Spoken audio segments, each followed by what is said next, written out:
All right, man, peace.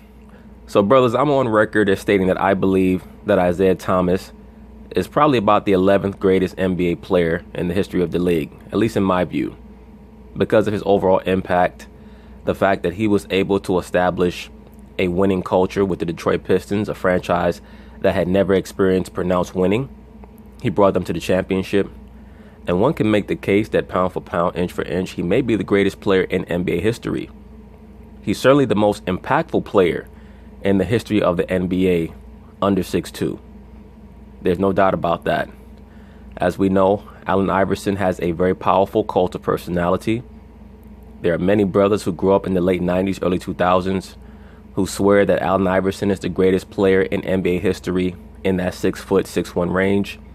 No, that is not the case. That is Isiah Thomas, and it's really not even close. When you look at what he was able to do with the Detroit Pistons all throughout the 80s into the late 80s, it's not even close. And Isiah Thomas is an example of a player who came to the understanding that, yeah, I can average 22 points and 12 assists every season, or I could lower my numbers to 17 points and 8 assists and get more hockey assists, and our team can win 55, 60 games and compete for a title at the end of every season. That's something that Mr. LeBron, Ramon James, has not come to the realization of yet, unfortunately for him. And I believe that it's going to cost him championships in the long run. Also, unfortunately, so many of those great players that are on my list between 11 and 20, they fall by the wayside in regards to how they're regarded. You see so many modern day players and modern day fans overrating these modern day players in the all-time hierarchical list. And it's unfortunate because it just shows ignorance, and it shows a lack of understanding that you do have to have a firm grasp of the great players that came before so that you can adequately appraise what you're looking at now. There are very few fans who understand how great Moses Malone was, or Isiah Thomas was, or Dr. J was, John Havlicek, Elgin Baylor, Jerry West, Oscar Robertson, etc.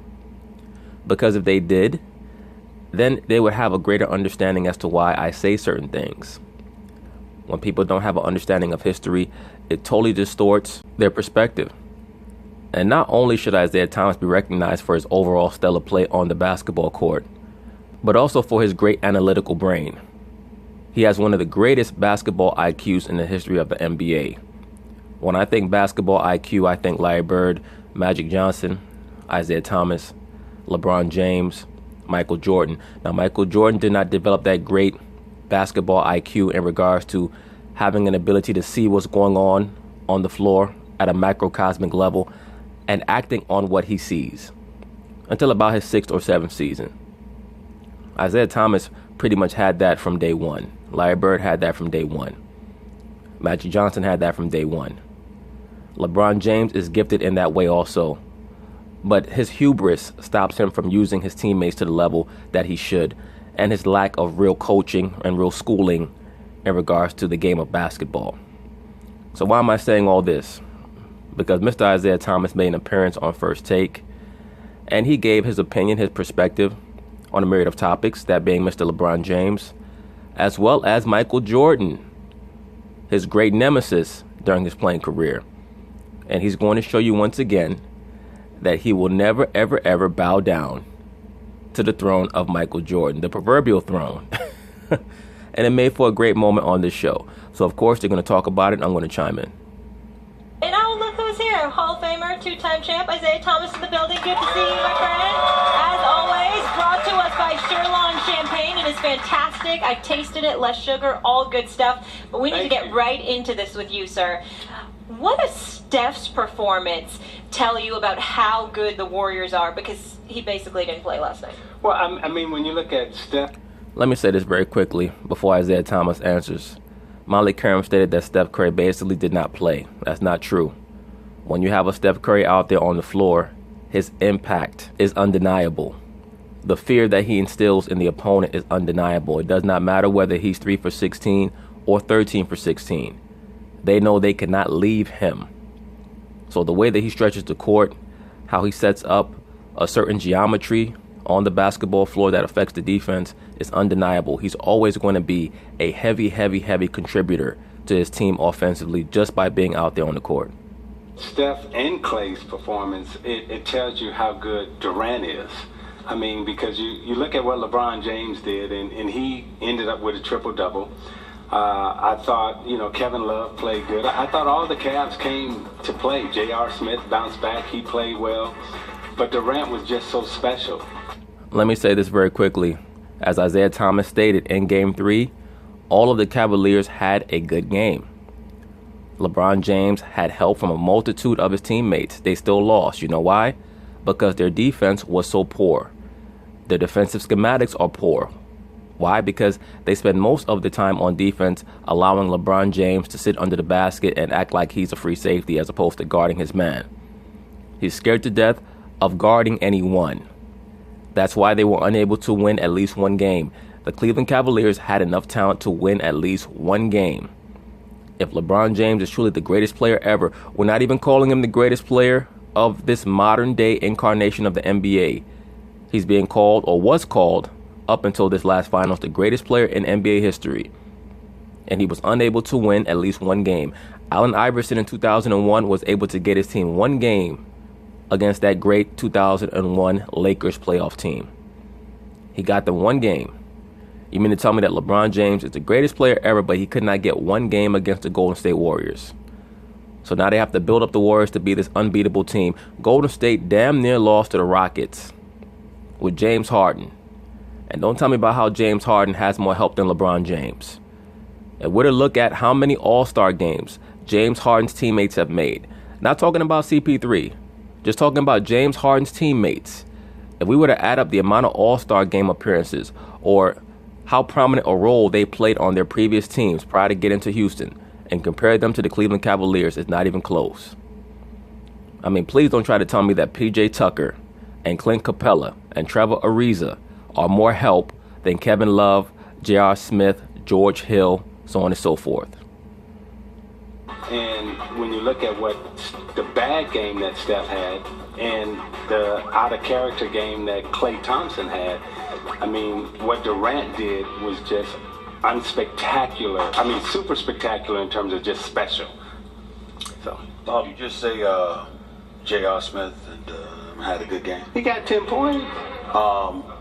That's a good game for him. 10 points for J.R. Smith is a good game.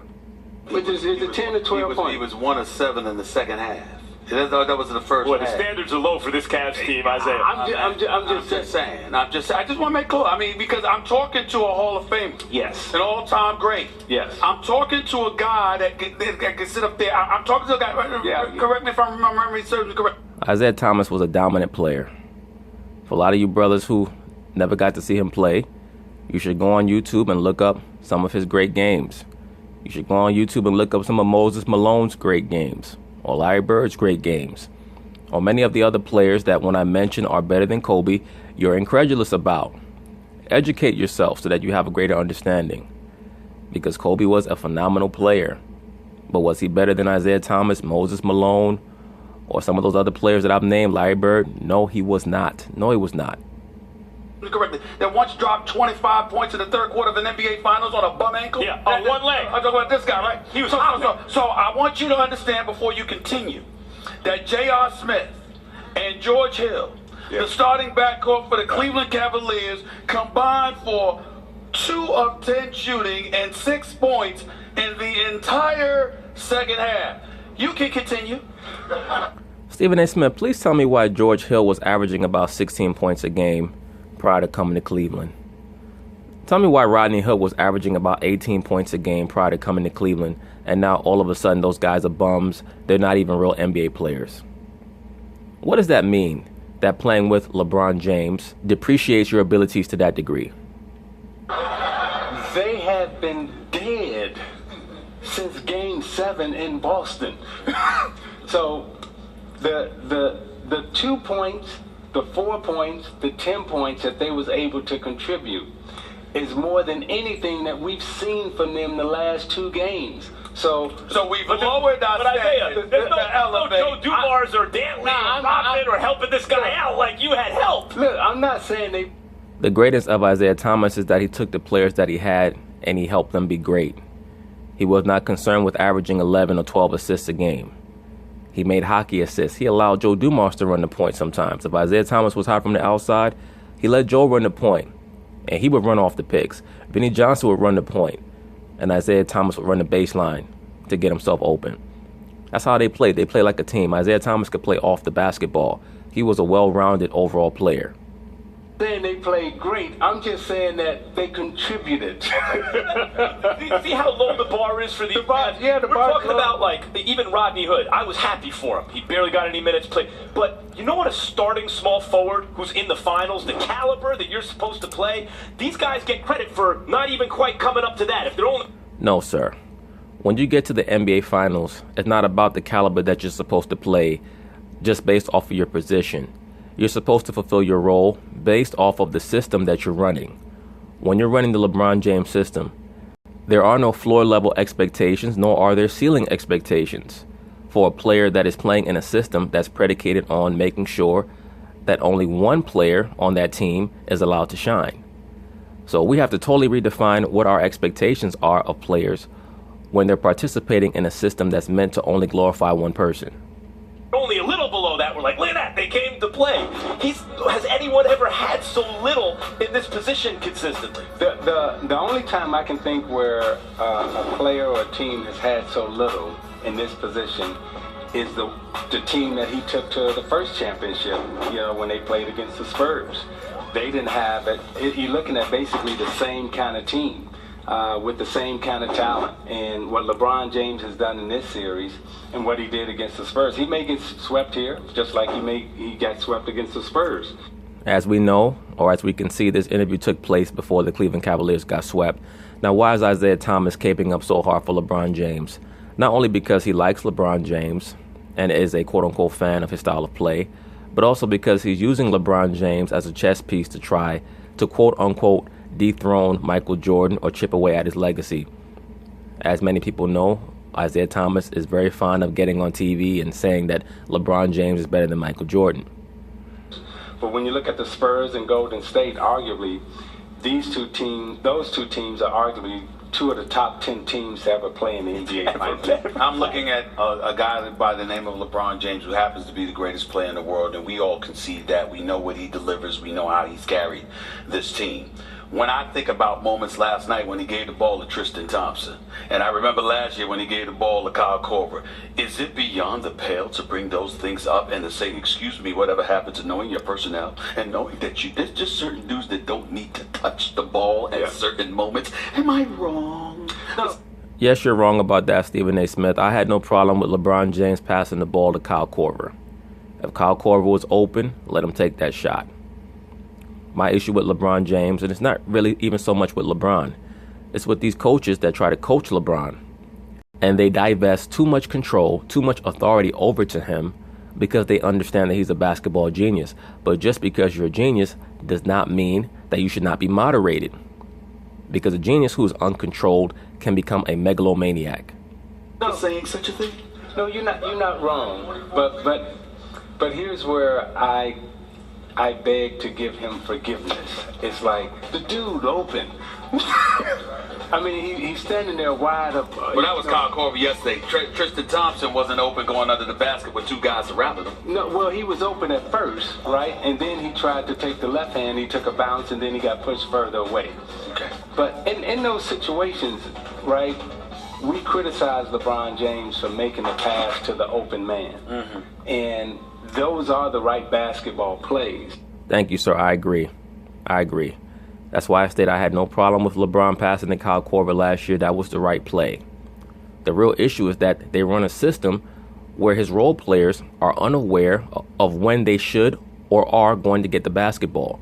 It makes them uncomfortable, and it puts them in positions where they feel like it's too much of a pressurized situation, and oftentimes they cannot execute when they finally do get the ball. When you run a real offense, your role players know when they're going to get the ball. For example, in the first three-peat, the Chicago Bulls would always open up the game feeding Bill Cartwright to get him into the game, to get him situated. And then, of course, they'd go to Pippen and Jordan. And down the stretch of the game, it will be Jordan. And oftentimes, they get Paxson involved in those clutch moments because he was a great, pure spot-up shooter. We don't see that with the Cleveland Cavaliers. And Ty Lue does not do a good enough job making sure that Kevin Love is involved in the offense no matter what anybody says. Kevin Love is a 5- or 6-time All-Star. He will be going to the Hall of Fame. He's a multiple-time NBA rebounding leader. So people claiming that the reason why LeBron James gets so many rebounds is because he has to, that's bullshit. That's just stuff that people make up. They do not utilize LeBron James' supporting cast, his supplemental pieces enough because they want to glorify LeBron. Because too many of these coaches are scared to tell LeBron James, this is what your role is going to be. He comes onto the scene and he wants to take control of the whole situation, and people allow it. And all it does is hurt him in the long run. And I do understand this generation sometimes say, well, you got to take the shot even if that guy's open. You know, that sounds nice. Except, for the interest of full disclosure, how many years you and I go back? Oh, We go back decades, bro. close to 29. Max Kellerman beat 29. everybody. It's actually longer than that. Let me tell you why. He's the one that gave me my first interview as a reporter with a professional athlete in 1993. Let me say this, 1992. I'm sorry. It's going to be good. Let me. I'm waiting for Max Kellerman, I want you to know that Isiah Thomas is one of those people who said to talk to me on many, many occasions, you know, there's the right basketball play, and then there's the right moment that's made for only the greatest of the greats, okay? And Isiah Thomas was one of the greatest of the greats. One of the great clutch performers in NBA history.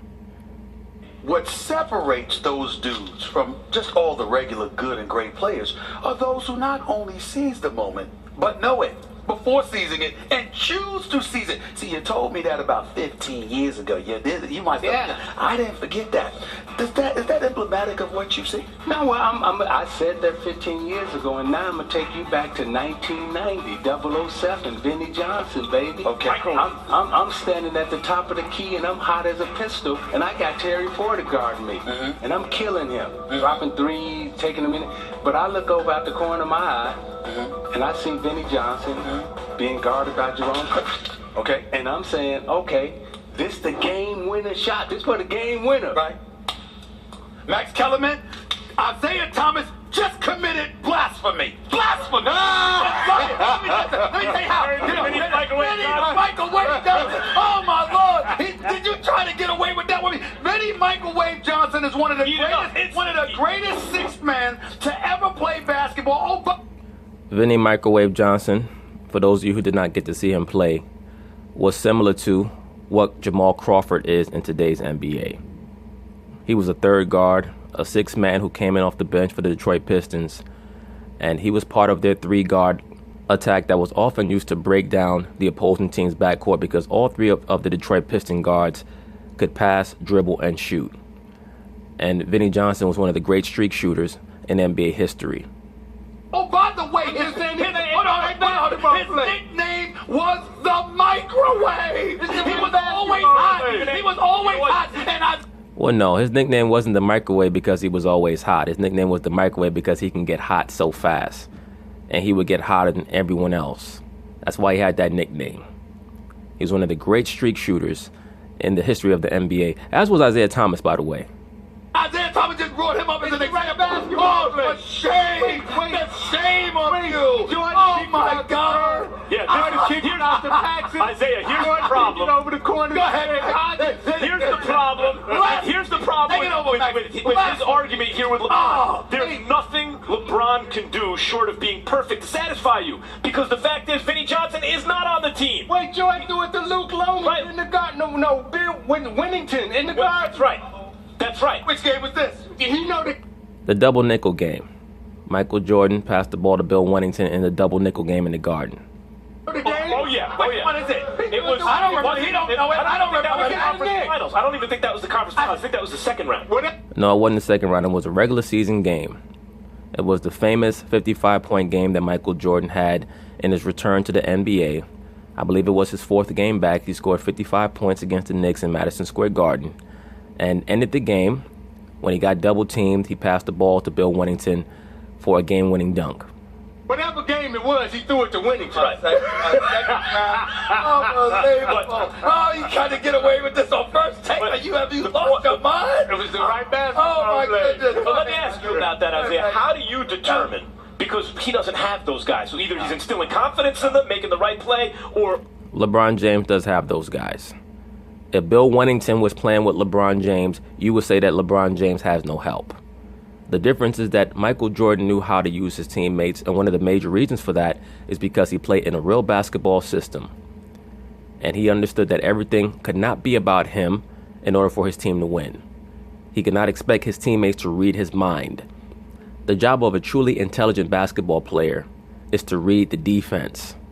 Of course, you also read your teammates, but you read your teammates in regards to the offensive system that you're running. It's not to read an individual player's mind all the time when you're basically out there playing street ball. Or doing it all himself, and no one can do it all himself. How do you make that determination? When I think of the non-Magic Johnson point guards, gun to my head, I have to make a choice. Who's the best? I say you. Well, him along with Oscar Robertson. I didn't get to see enough of Oscar Robertson to state whether or not he was better than Isiah Thomas. It's either Oscar Robertson or Isiah Thomas who are the greatest point guards in basketball history after Magic Johnson. Because not only were you a two-way player, but and on one leg, you'll give them the business. When they need it the most, you're at your best. But you did seem to know, the guy who went 20, 10, and like 2 or 3 steals a game, by the way, everybody, if you didn't know. You seem to have a feeling for exactly what Stephen A. is saying. When you said you kicked it to Vinnie Johnson, that turned out to be the right thing, but you knew exactly when to take over, exactly when to trust your teammates. You had great teammates. What is that thing? Can you describe that? You come to the game and you understand the game plan. You understand exactly who you're playing against, their strengths and weaknesses, and then you have to implement the game plan. And in that moment, you have to understand strengths and weaknesses of the opponent, what he can and what he can't do. You have to understand your teammates, and then you have to be able to put them in a position where they can have success out on the floor. Yes, Isiah Thomas, that's called being a leader. That's something that you were.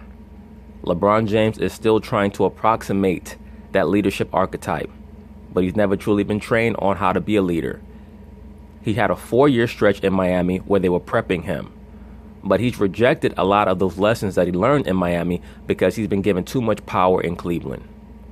By the way, if they're not in those positions where they can have success out on the floor, then you have to create. That's when you create. And does LeBron do that properly, in your opinion? In my opinion, LeBron does that as well as he possibly can with this team. I agree. With this. I totally agree.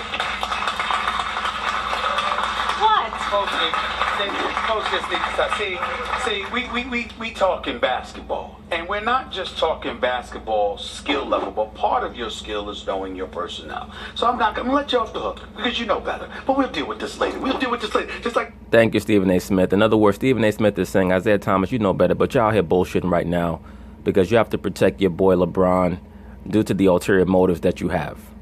Like we had to deal with stuff, a couple of weeks ago when you sat up there and uttered that blasphemy about how LeBron was better than MJ. The stuff coming out of your mouth. You know what? I don't agree with that. We're going to start off with the word blasphemy because he's not my deity and he's not my God, okay, even though he may be that to you.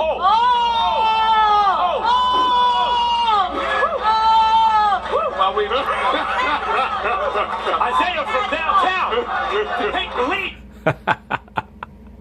He got him good there. And that's a major problem.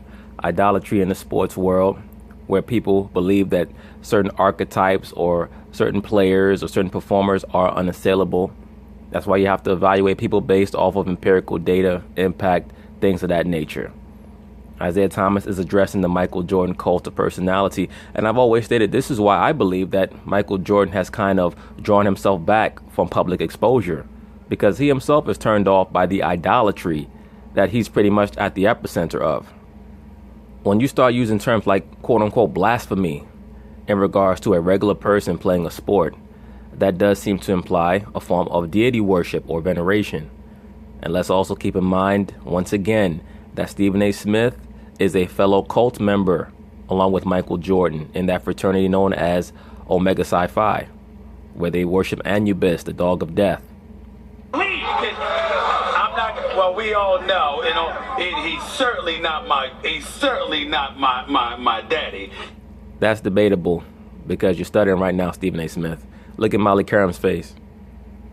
And He's not my guy, but from a basketball vernacular, one would argue he's the closest thing for most of us in terms of basketball. Now, You just confirmed what Isiah Thomas stated, sir, that Michael Jordan is a false deity of yours. At no point should any athlete be likened unto God or a god in any way, shape, or form. All you can be is extremely proficient at what you do, at your craft. That's it. But once again, that harkens back to the ancient world, where you would have great warriors or great athletes who will be commemorated for everlasting by having statues erected in their honor so that people from far and wide could come and bow down and worship them. That's what we see with Michael Jordan outside of the United Center and many other athletes outside of these modern day Roman Colosseums and arenas. the bad boy Pistons, that's not applicable because y'all gave it to him for many years before he finally overcame that adversity and started winning championships. But well, I didn't, and I don't subscribe to your ideology and your religious beliefs of your God. The basketball, of your basketball. Kareem. Good for you, Isiah Thomas.